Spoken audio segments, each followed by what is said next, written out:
যত নবী রাসূল পৃথিবীতে এসেছেন এবং আল্লাহর যত প্রিয় বান্দাগত হয়েছেন, তাদের প্রত্যেকেরই জীবনে কম বেশি দুশ্চিন্তা এসেছে। তারা তাদের সেই কঠিন সময়গুলোতে আল্লাহ রাব্বুল আলামিনের কাছে সাহায্য প্রার্থনা এবং আশ্রয় প্রার্থনা করার মাধ্যমে নিজেদেরকে এতটাই নিরাপদে রেখেছেন, এতটাই ভালো রেখেছেন, এতটাই স্বাভাবিক রেখেছেন যে কোনো বিপদ, কোনো মুসিবত, কোনো পেরেশানি, কোনো ডিপ্রেশন তাদেরকে ভেঙে ফেলতে পারেনি। বরং বিপদেও তারা হেসেছেন এবং স্থির থেকেছেন মানসিকভাবে। আজ আমরা সেরকম কয়েকটি আমলের কথা বলবো, যে আমলগুলোর মাধ্যমে আমাদের বিপদ আপদ এবং মুসিবত আল্লাহ রাব্বুল আলামিন দূর করবেন, লাঘব করবেন এবং বিপদ আপদেও আমাদেরকে আল্লাহ রাব্বুল আলামিন মানসিকভাবে প্রশান্ত এবং স্থির রাখবেন। আর সেই আমলগুলোর মধ্যে থেকে সর্বপ্রথম এবং প্রধান যে আমলটির কথা বলবো তা হলো যিকরুল্লাহ বা আল্লাহর জিকির। আল্লাহর জিকির এর চাইতে কার্যকর কোনো ঔষধ আর নেই ডিপ্রেশন দূর করবার জন্য। কোরআনে কারীমে আল্লাহ তাআলা বলেছেন, আল্লাহ বিযিকরিল্লাহি তাতমাইন্নুল কুলুব। আল্লাহ তাআলার জিকির এর মাধ্যমে মানুষের অন্তরসমূহ প্রশান্ত হয়ে থাকে।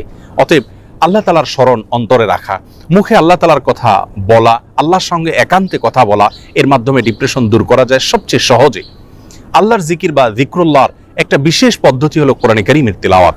কোরআনে কারীমের তিলাওয়াত যদি আপনি করেন অর্থ সহকারে বুঝে, দেখবেন মানসিকভাবে আল্লাহ রাব্বুল আলামিন অলৌকিকভাবে, বিস্ময়করভাবে আপনার মধ্যে প্রশান্তি সৃষ্টি করে দিবেন।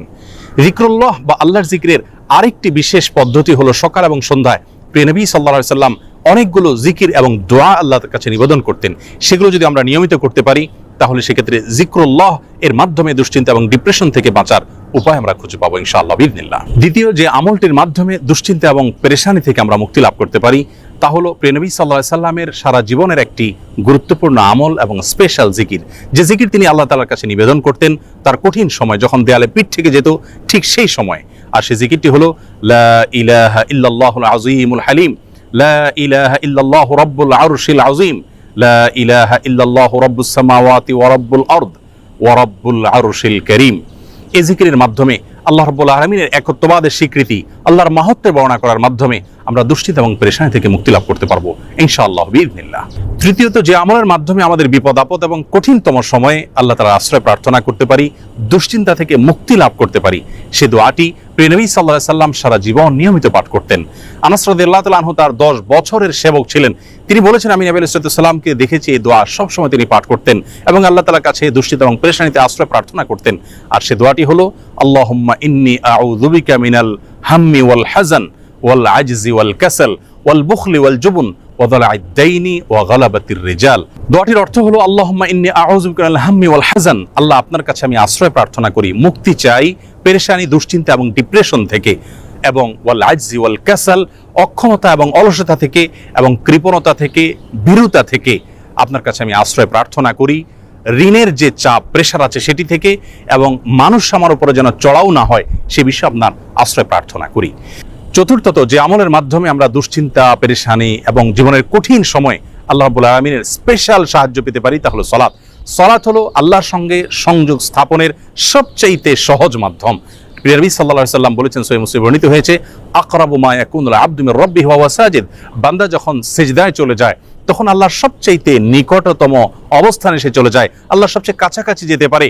এজন্য প্রিয় নবী সাল্লাল্লাহু আলাইহি সাল্লামের সারা জীবনের অভ্যাস ছিল, সূরা আবু দাউদে বর্ণিত হয়েছে, কানা ইযা হাযাবাহু আমরুন ফাযাআ ইলা সালাহ। প্রিয় নবী সাল্লাল্লাহু আলাইহি সাল্লামের জীবনে যখনই কোনো সমস্যা দেখা দিত তিনি সালাত আরম্ভ করতেন। এজন্য দুশ্চিন্তা থেকে মুক্তির জন্য সালাত এটি অতুলনীয় আমল, এর সঙ্গে অন্য কোনোটির কোনো তুলনা চলে না। আমরা যখনই কোনো বিপদ দেখা দিবে, কোনো পেরেশানিতে আমরা ভেঙে পড়ার উপক্রম হব, তখনই সাথে সাথে ওযু করে আমরা যদি নিষিদ্ধ সময় না হয় 2 রাকাত সালাতে দাঁড়িয়ে যাব, দীর্ঘ কেরাতে, দীর্ঘ রুকুতে, দীর্ঘ সেজদায় ধীর স্থিরতার সাথে 2 রাকাত সালাত আদায় করে আল্লাহর কাছে হাত তুলে আমরা চোখের পানি ফেলে দিব। সালাতের মধ্যে দুশ্চিন্তা এবং বিপদ আপদ থেকে মুক্তি লাভের জন্য যে সালাতটি সবচেয়ে বেশি কার্যকর এবং আমার জীবনে বারবার আমি পরীক্ষা করে দেখেছি যে এর মাধ্যমে আল্লাহ রাব্বুল আলামিন অলৌকিকভাবে, বিস্ময়করভাবে দুশ্চিন্তা থেকে মুক্তি দান করে থাকেন, তা হলো তাহাজ্জুদের সালাত। ভোর রাতে যখন আপনি সবাই ঘুমিয়ে থাকবে তখন উঠে 2 রাকাত সালাতে দাঁড়িয়ে যাবেন ওযু করে এবং দীর্ঘ সময় নিয়ে ধীরস্থিরতার সাথে কায়মন বাক্যে আল্লাহ তাআলার কাছে সালাত নিবেদন করবেন। সালাতের পরে যখন দুহাত তুলে আপনি প্রার্থনা করবেন, ঝরঝর করে চোখের পানি আপনার চলে আসবে, আল্লাহর সঙ্গে একান্তে কথা বলবেন, আপনি নির্ভর ফিল করবেন, দুশ্চিন্তা থেকে মুক্তি লাভ করবেন ইনশাআল্লাহ বিইذনিল্লাহ। অতএব দুশ্চিন্তা থেকে মুক্তি লাভের জন্য এই সালাতের আমলটিকে সবচেয়ে বেশি গুরুত্বের সাথে আমাদের করার চেষ্টা করতে হবে। 5 নম্বর যে আমলটির মাধ্যমে আমরা বিপদ আপদ এবং কঠিন সময় আল্লাহ তাআলা আশ্রয় প্রার্থনা করতে পারি তা হলো ইস্তেগফার। ইস্তেগফার এমন একটি বিষয় যে কোনো বর্ণনায় বর্ণিত হয়েছে, নবী আলাইহিস সালাম বলেছেন, মান লাজিমাল ইস্তেগফার, যে ব্যক্তি ইস্তেগফারকে নিজের জন্য অবধারিত করে নেয়, অপরিহার্য করে নেয়, নিয়মিত ইস্তেগফার করতেই থাকে, আল্লাহ রাব্বুল আলামিন তার সমস্ত পেরেশানি থেকে মুক্তির পথ তার জন্য সহজ করে দেন এবং বের করে দেন। এবং কোরআন কারীমে আল্লাহ তাআলা বলেছেন, ওয়া মা কানা আল্লাহু মুআযযিবাহুম ওয়া হুম ইস্তাগফিরুন, যেই মানুষেরা ইস্তেগফারের মধ্যে রত থাকে আল্লাহর আযাব তাদের প্রতি আসে না। এজন্য দুশ্চিন্তা, বিপদ আপদ, পেরেশানি, টেনশন, যে কোনো কঠিন সময়ে আমরা বেশি থেকে বেশি ইস্তেগফার করব। এটিও আমার ব্যক্তিগত জীবনে বারবার আমি আমল করে দেখেছি যে কঠিনতম সময়ে আল্লাহ তাআলা অলৌকিকভাবে সাহায্য করেন। সাল্লাল্লাহু আলাইহি ওয়াসাল্লামের প্রতি দুরূদ প্রেরণ করা, দুরূদের আমলটির মাধ্যমে আল্লাহ রাব্বুল আলামিন মানুষের অন্তরকে প্রশান্ত করে থাকেন, স্থির করে থাকেন, অন্তরে পেরেশানি দূর করে থাকেন, বিপদ আপদ এবং মুসিবত থেকে আল্লাহ তাআলা মুক্তি দান করে থাকেন। 7 নম্বর এবং সর্বশেষ যে আমলটির কথা বলবো তা হলো সাদাকা, দান সাদকা। সাধ্য অনুযায়ী আমরা যতটুকু করব এর মাধ্যমে আল্লাহ তাআলা আমাদেরকে বিপদ আপদ এবং কঠিন সময়ে সাহায্য করবেন, মুক্তি নসিব করবেন। সর্বশেষ যে কথাটি বলতে চাই প্রিয় দর্শক, বিপদ আপদ এবং মুসিবত আল্লাহ তাআলা কখনো কখনো বান্দাকে দিয়ে থাকেন বান্দার কল্যাণে, যার বিনিময়ে আল্লাহ রাব্বুল আলামিন জান্নাত দিবেন। দুনিয়াতে যদি সারা জীবন আমরা কষ্ট করি, বিপদে থাকি, মুসিবতে থাকি, আর এর বিপরীতে যদি চিরকালের জন্য, অনন্ত অসীমকালের জন্য জান্নাত আমার হয়ে যায়, তাহলে এটা কিন্তু আমার লাভজনক বিনিয়োগ হলো। এটি আমার জন্য কোনো লস বা ক্ষতিকর কোনো কিছু নয়।